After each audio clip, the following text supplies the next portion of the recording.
सुप्रभात प्यारे बच्चों, हिंदी कक्षा में आपका स्वागत है। सुप्रभात प्यारे बच्चों, आज हम हिंदी पाठ्य पुस्तक का पाठ पढ़ेंगे। भैया बाघ ले मुझे खा ले। बेटा बाघ होता है चीता। तो इस पाठ में यह बताया गया है कि जब हम सच्चाई के मार्ग पर चलते हैं तो झूठ सच्चाई के सामने अधिक लंबे समय तक टिक नहीं सकता। अर्थात जब हम सत्य के मार्ग पर चलते हैं, सच्चाई के रास्ते को अपनाते हैं, ठीक रास्ते पर चलते हैं, तो क्या होता है कि हमारे मार्ग में आने वाली बड़ी से बड़ी कठिनाई भी एक दिन चुटकियों में दूर हो जाती है। तो बेटा इस पाठ में मुख्य रूप से दो पात्र हैं। एक है पुण्य कोटि गाय और दूसरा है अर्बुद, जो कि एक बाघ का नाम है। तो आइए इस पाठ को समझते हैं। अरुणांद्री पहाड़ के नीचे गांव में कालिंग नाम का एक ग्वाला था। तो बेटा ये कालिंग जो है एक ग्वाले का नाम है, ग्वाले जो गायें चराता है। उसके पास बहुत सी गायें थी, मतलब उसके पास बहुत सी गायें थी। उन्हीं गाँवों में से एक थी पुण्य कोटि। तो अब उसमें से जब उसके पास इतनी गायें थी तो इसमें एक गाय की चर्चा की गई है जिसका नाम पुण्य कोटि था। उन्हीं पहाड़ों के बीच एक बाघ रहता था, अर्थात एक चीता रहता था जिसका नाम था अर्बुद। तो अर्बुद जो है वो एक चीते का नाम था। उस बाघ का बड़ा आतंक था। तो आतंक का मतलब क्या होता है? डर, मतलब सभी उससे डरते थे। गायें उसकी आवाज़ से सहम जाती थी। तो गायें क्या होता थी, जब वो उसकी आवाज़ सुनकर ही डर जाती थी। उसका बहुत आक्रोश फैला हुआ था और सभी जो है उससे डरते थे। एक बार पुण्य कोटि चरते चरते पहाड़ों के बीच जंगल में चली गई। तो पुण्य कोटि भी दूसरी गायों के साथ चरने के लिए गई थी, लेकिन चरते चरते वो क्या है, पहाड़ों के बीच एक जंगल में पहुंच जाती है। अर्बुद बाघ ने उसे देखा तो बहुत खुश हुआ।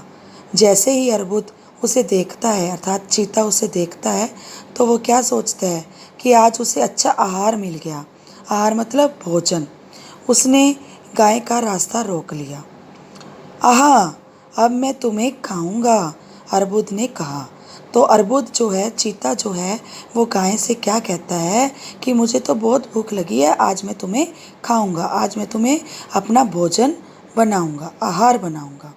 गाय ने गिड़गिड़ा कर कहा। गिड़गिड़ाने वाली अवस्था कौन सी होती है?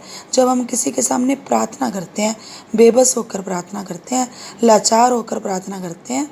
तो उसने क्या कहा? व्याघ्रराज, हे बाघ, मैं अपने बछड़े को घर छोड़कर आई हूँ, मुझे उसे दूध पिलाना है। मैं उसे दूध पिलाकर अभी आ जाऊंगी, तब तुम मुझे खा लेना। तो इस तरह से गाय जो है वो अपनी मजबूरी जो है बाघ के सामने रखती है कि कृपया करके मुझे घर जाने दो, मुझे अपने बछड़े को दूध पिलाना है। अर्बुद बोला, मैं ऐसा बेवकूफ़ नहीं, क्योंकि अर्बुद को ऐसा लगता है कि जहाँ मैं उसको भोजन बनाने वाला हूँ गाय को, और अपनी मौत को सामने देखकर कौन जो है अपनी जान बचाना नहीं चाहेगा। तो वो गाय को क्या कहता है कि मैं ऐसा बेवकूफ़ नहीं कि घर आया आहार छोड़ भी दूँ तो इसका क्या विश्वास, क्या ठिकाना कि तुम लौट ही आओगी। कि अगर मैं तुम्हारी बातों पे विश्वास भी कर लूँ तो इसकी क्या गारंटी है कि तुम वापस मेरे पास आ जाओगी। मैं ज़रूर लौट कर आऊँगी, मैं वचन देती हूँ, अर्थात मैं तुमसे वादा करती हूँ कि मैं ज़रूर लौट कर आऊँगी। गाय ने कहा, ठीक है, मैं भी देखता हूँ तुम्हारा वचन, अर्बुद बोला। तो चीता भी उसकी बात मान जाता है और कहता है कि चलो मैं तुम्हारा वचन देखता हूँ। घर पहुंचकर पुण्य कोटि ने बछड़े को खूब प्यार किया, दूध पिलाया, फिर उसे दूसरी गायों को सौंप कर कहा कि अब मैं जाती हूँ अपना वचन पूरा करने। तो वो क्या कहती है कि मैं अपना वचन पूरा करने जाती हूँ, क्योंकि उसने अर्बुद चीते को वचन दिया था कि वो बछड़े को दूध पिलाकर लौट आएगी। बछड़ा रोने लगा। अब अपनी माँ से बिछड़ कर तो बछड़ा रोएगा ना, बच्चा रोता ही है। तो पुण्य कोटि बोली, बेटा मेरे लाल, मैं अपने वचन से भ्रष्ट नहीं हो सकती। यह निश्चित जान लो, सत्य ही हमारा माँ बाप है, सत्य ही हमारा भाई बंधु है। यदि हम सत्य से चूक जाएंगे तो भगवान प्रसन्न नहीं होंगे। तो देखो प्यारे बच्चों, गायें भी अपने बछड़े को कितनी अच्छी शिक्षा देती है कि सत्य ही हमारा जीवन है, सच के मार्ग पर चलना ही हमारा जीवन है। कि अगर हमारे जीवन में सच नहीं बचेगा, सत्य नहीं बचेगा, तो हमारे जीवन की कोई वैल्यू नहीं है, कोई मूल्य नहीं है। बछड़े को प्यार करके रोती हुई गाय चल पड़ी। नदी में नहाकर अर्बुद की गुफा पर पहुंची।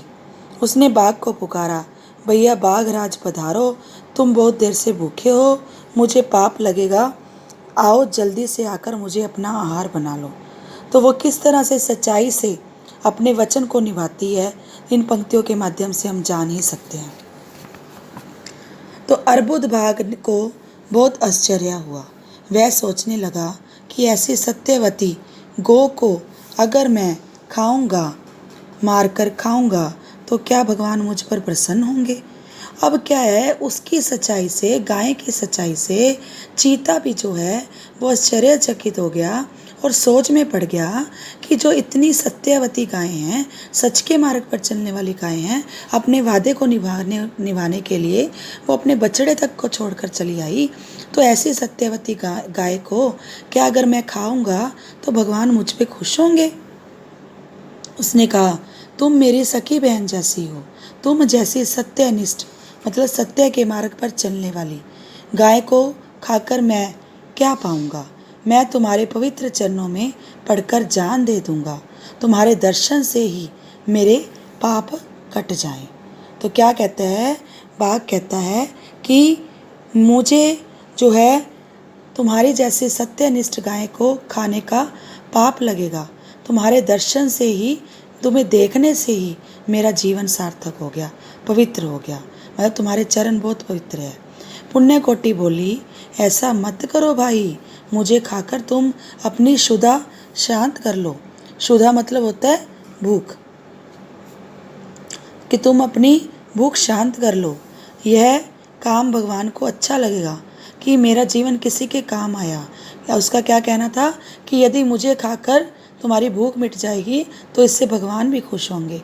अर्बुद रो पड़ा, हाय मैंने कितना पाप किया है। कहते हैं तभी उसके प्राण छूट गए। तो सारे देवता अर्बुद के त्याग से गदगद हो गए। तो कहने का मतलब है कि पश्चाताप के आंसू बहाता हुआ बाघ जो है अपने जीवन को त्याग देता है। देवताओं ने गाय को प्यार से थपकी देकर उसके बछड़े के पास भेज दिया। अर्थात अंत में देवता जो हैं वो भी गाय को प्यार करते हैं, उसकी सत्यनिष्ठता पर खुश होते हैं। धन्य है ऐसी सत्यनिष्ठ गाय, धन्य है ऐसा त्याग में बाघ। तो कहने का मतलब ये है कि उसने गाय को नहीं खाया, उसने भूख के कारण अपने प्राणों को त्याग दिया। तो इस पाठ से हमें यह शिक्षा मिलती है कि सच के मार्ग पर चलने से, सच्चाई के मार्ग पर चलने से हम एक अच्छे इंसान बन जाते हैं और इस जीवन में, इस दुनिया में अपने नाम को हमेशा के लिए अमर कर देते हैं। तो धन्यवाद बेटा, आशा है कि आपको यह पाठ समझ आ गया होगा। तो इस वीडियो को ध्यानपूर्वक सुनें, समझें और विषय वस्तु को याद करें। धन्यवाद।